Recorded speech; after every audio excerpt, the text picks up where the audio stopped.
So now that we have figured out the framing, we have to figure out how to move this camera and how to control the speed of the X-wings. Because one thing you will notice is that if I move back and forth on the timeline by pressing Alt, comma and Alt period, you see that the small X-wings are on frame for about one frame really. We can expect actually that the biggest one will be on camera for roughly the same amount of time, but that amount of time is not really enough to read the animation. So we will need to have the spaceships on frame for at least 5 frames before our brain actually can read them.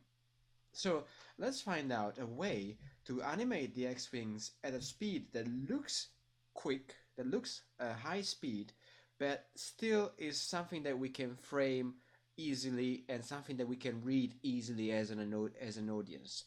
So first of all, I think we may need a different camera than this one. So, well, actually, first of all, not even a different camera, we want to find out what's the speed we want these X-wings to run at. So if I press play on my in the perspective, you see they are very fast. And by default, the motion path is going to give you the X-wings at the beginning of the curve, at the beginning of your visible timeline, and it's going to put them at the end of the curve, at the end of your current timeline. So in my case, 120 frames. That's a bit too fast, I think. So I mean, I can maybe drag the timeline to make it bigger, or I could even just input the number in here, say 200. And what I can do in here is I can go to frame 200, grab the X-wing locator, in the inputs find motion path 1, and this U value represents the point on the curve where the X-wings are, where 1 is at the end of the curve and 0 is at the beginning of the curve. So if I input 0, the X-wings are going back there. See that?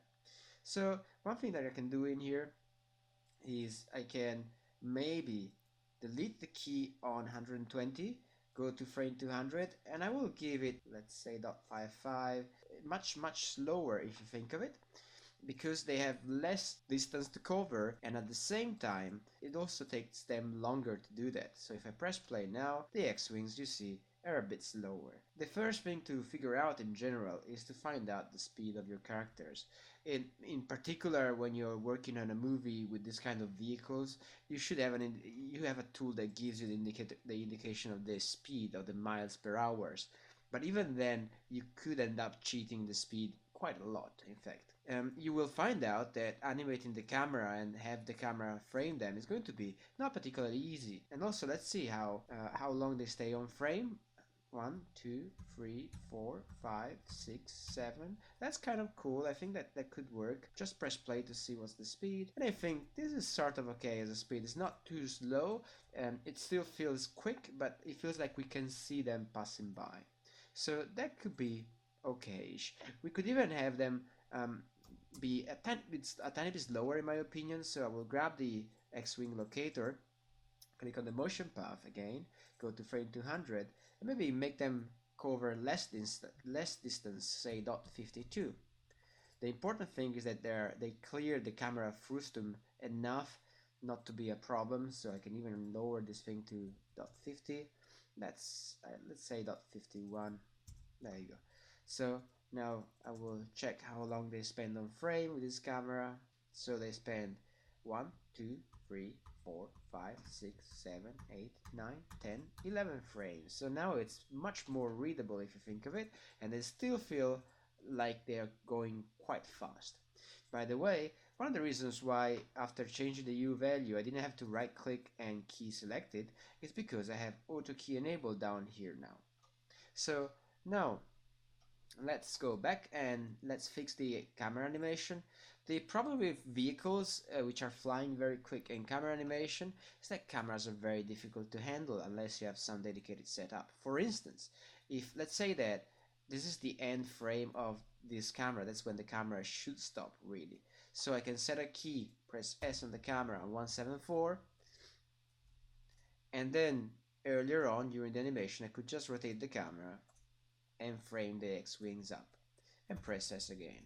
As I press play, you see that the camera is sort of panning to the right, and then the X-wings are coming in. But the idea is that if you check my planning, the idea is that they should be in for most of the time, right? So this is not really what we want. So we will be forced in here to sort of tweak the camera every time and make sure that it keeps framing them. This is by no means impossible, but let's see if we have a way that maybe could make life easier for us.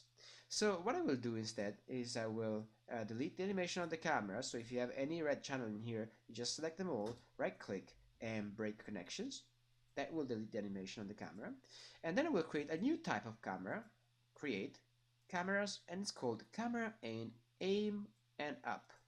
So I've created this camera and I want to have a look at what it is. It comes from a group, and the group contains the camera itself, an aim locator, so you move it around and the camera is aiming at it, and an up locator which ensures that the camera stays sort of vertical as it looks around. I think we are onto something here. So now I need this camera to be aligned like the other camera. I will make it bigger so that it's a bit more visible.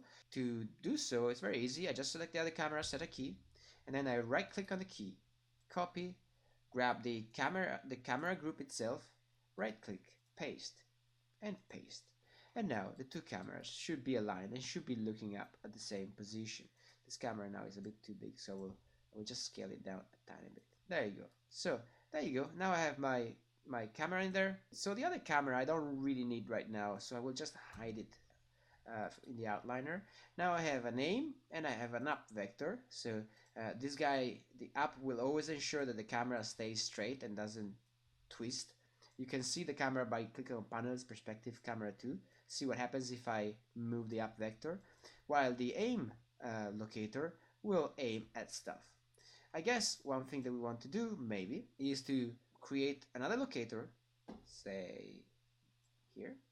The locator is down here, and now I can hold down the middle mouse button and I can lock it onto the position of the camera. So you see the locator is down there where the aim of the camera is, which is probably useful, and you will see why this is useful in a second. And then what I can do is I can call this thing aim locator. That's the locator we're using for the aim. The camera aim in here, I can parent it under the aim locator. So I can drag the camera aim and drop it under the aim locator. So now wherever the aim locator goes, the camera aim is going. It's not updating in the viewport here. It's not updating this pinkish line, but you see that on the right hand side of the screen, the camera is still updating. And you will see why this this hierarchy is useful. Now, what we can do is we can tell maybe the aim locator, we can tell it to follow the locator of the X-wings, right? That should guarantee that the X-wings are in frame at all times. So the X-wing locator should be the master, the aim locator should be the slave, so selected last. And to select things in the outliner, you hold down, well, you click on the first one maybe in the viewport, and then you hold down control and you click on aim locator in the outliner, and I go constrain, point, and I make sure to reset the settings for the point constraint. I click add, and you see that the camera now is looking at the locator of the space ships. And now if I look through this camera and I scrap through the timeline, we are always aiming at the two spaceships flying down. So it's much easier to frame things this way. Obviously, this will tend to feel a bit mechanic, so we will have to do something about that.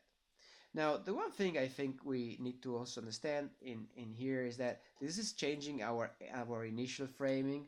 In the planning, the initial framing was a bit different. You see the spaceships were a bit closer up to the end of the frame on the top side. So this is going to be a bit of an issue, but we're going to solve that too. The other thing is that we said at 175 we want, actually a bit earlier, say at 174 we want the camera to be free again. We don't want it to follow the spaceships anymore, right? So what I can do in here is I can grab my aim locator, press S on the keyboard to key it, and you see that we have something called blend point. The blend point really is the switch that turns off a constraint. From now on, you see that the camera is free. So blend point set to 0, set the camera free. So one thing we can do maybe is we can go to, say, an earlier stage on the timeline, let's say frame 30, and we can switch the aim on, say here. So now the camera will progressively set itself free. You see this marker here is the center of the camera view. You see that it's progressively reaching the position of the flag.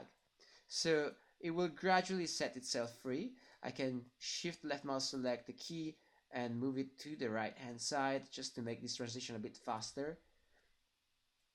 There you go. You see, maybe I can even make it a lot faster so that we keep on framing the X-wings for a longer time. And another thing that I want to do is I want to go to the frame 1. You see this camera aim has no connections, so that means that we can move the camera aim up and down, and this could reframe our camera if you think of it, and still we would be connected. You see, we are still following the X-wing. I know it doesn't seem like it's making any sense, but it will eventually. So what we can do in here, we can go to the same key where the aim locator sets when the aim locator is free, becomes free, and on the camera aim I will set a key, and then I will go to the beginning of the timeline where we are framing the two X-wings, and what I will do is I will move the camera aim lower just to improve the framing that we have in our planning, just so that it's a bit more like the planning where the spaceships were more or less in here.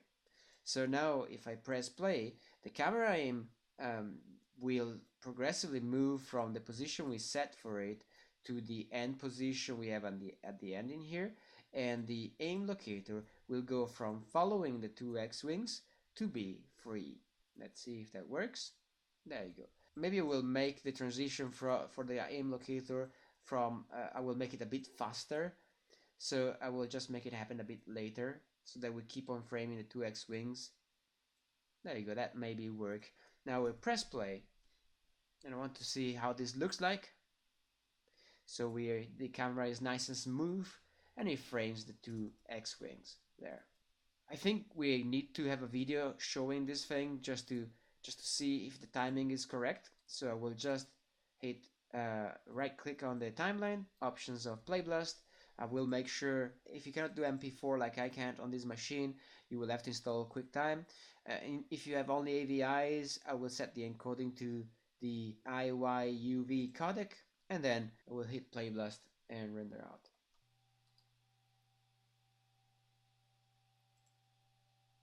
And I press play. There you go. It's a bit, the camera rotation is a bit abrupt, so I will probably have to find a way to make it softer. Let's say select this key for the aim locator, and I will try maybe counter animate the camera to aim a tiny bit, which usually I don't like counter animating stuff, but it seems to me that that camera motion is a bit too quick as it accelerates. So maybe I go to frame 100 where I put the key for the blame point 1 constraint, and I can grab the camera aim. I will just delay, you see, the camera aim a tiny bit, as not, so that I won't be losing the spaceships that late, that early. And maybe I will go to frame 190, set another key, and then I will set 174 free so that the camera will come to a halt a bit later than expected. You see in here we are sort of losing the two X-wings, so maybe I can just delay the camera a tiny bit so that they stay on screen for the whole duration of the flight. And there you go. And now they're gone. Now let's see if this makes a bit more sense. I will press play. There you go. And now we have our X-wing animation there. I could maybe grab the camera and change the lens and put, I don't know, a 50 mils in there just to get a bit closer to the X-wings. You see now they're a lot bigger in frame, and that should give us a more say interesting experience. I will even try with a 65 mils, and there you go. Then now they don't look anymore like flies on the screen. They look like proper ships passing by, and even when they are far out, you see that they're already a bit visible up there, even if they are very, very tiny. And this way we have done very few minutes a nice decent camera movement. Obviously every time I change the lens I have to go and check the camera aim and make sure to reframe that, because of course now I'm framing different things now that the lens has changed. So maybe I can move the camera lens, the camera aim a bit more further to the left so that I don't lose the X-wings that early.